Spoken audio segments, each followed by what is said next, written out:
New Orleans, 1918. A city known for its jazz, its food, its joie de vivre. But under the cover of darkness a different tune played, a tune of terror. A darkness descended on the city. A shadow unseen and unheard stalked the night. The people of New Orleans were living in fear. The source of this fear? The Axeman, a serial killer who preyed on the innocent. He broke into homes while his victims slept. They never knew what hit them. His weapon of choice was brutal. An axe, often taken from the victims themselves. It was a calling card, a signature of his gruesome deeds. No one was safe. The city held its breath, waiting, wondering, who would be next? The Axeman was methodical in his madness. He targeted Italian-American homes, often small grocery stores with living quarters attached. He was strong, likely a large man given the force of his attacks. His method was always the same. He would pry open a back door or window, sometimes using a chisel to remove a panel. He would slip inside, silent and unseen. He would find his victims in their beds. The Axeman didn't just kill, he brutalized.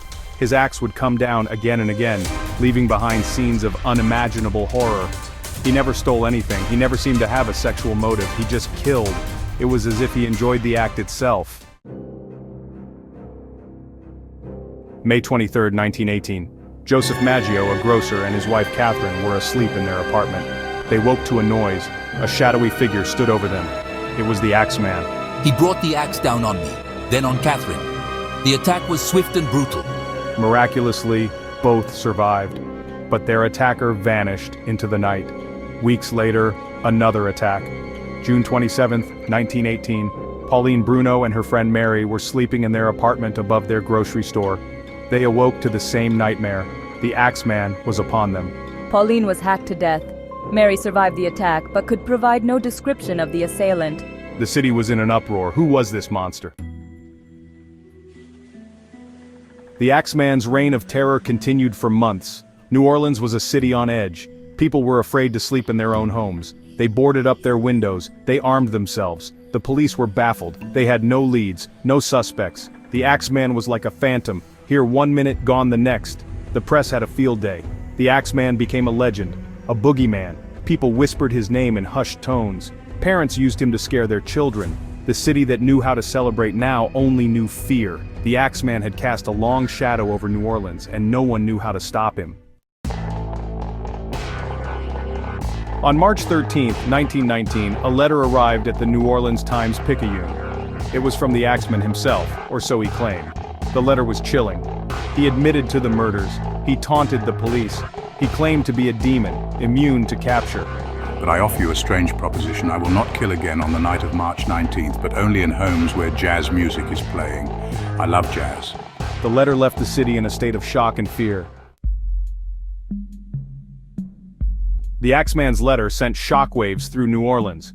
Was it real? Was it a hoax? The police didn't know what to believe.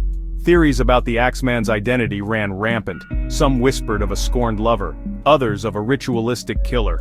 Some even pointed to the mafia, claiming the Axeman was an enforcer. The letter only fueled the fire. Was he truly a demon as he claimed, or was he a human being with a twisted mind?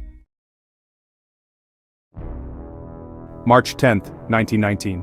Just days after the letter was published, Charles Cortimiglia and his wife Rosie were asleep in their home. They awoke to a crash.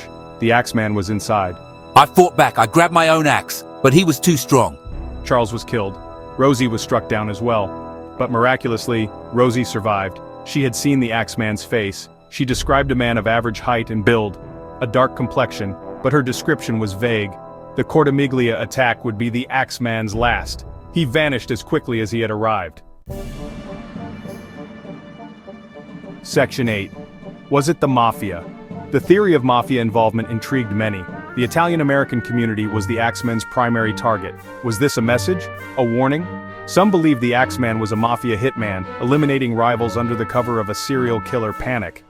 Others suggested he was a rogue agent, acting out his own twisted desires.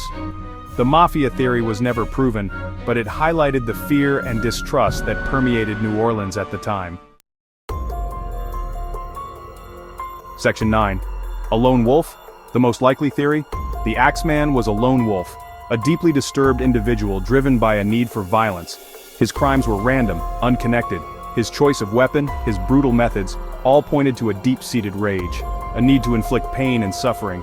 Perhaps he enjoyed the fear he instilled. Perhaps he reveled in the notoriety. Whatever his motives, the Axeman remains a chilling example of the darkness that can lurk within the human soul. Section 10. An enduring mystery. The Axeman was never caught. His identity remains a mystery to this day. Was he a demon, a mafia hitman, or a lone madman? We may never know. The Axeman's reign of terror may have ended, but the questions linger. He left behind a legacy of fear and a reminder that some mysteries are never truly solved. Section 11. The Axeman's legacy. The Axeman's story continues to fascinate and terrify. He is a reminder of the darkness that can lurk in the shadows, a symbol of the evil that men are capable of. His crimes left an indelible mark on New Orleans, shaking the city to its core. He may be gone, but he is not forgotten. The Axeman lives on in the whispers of the night,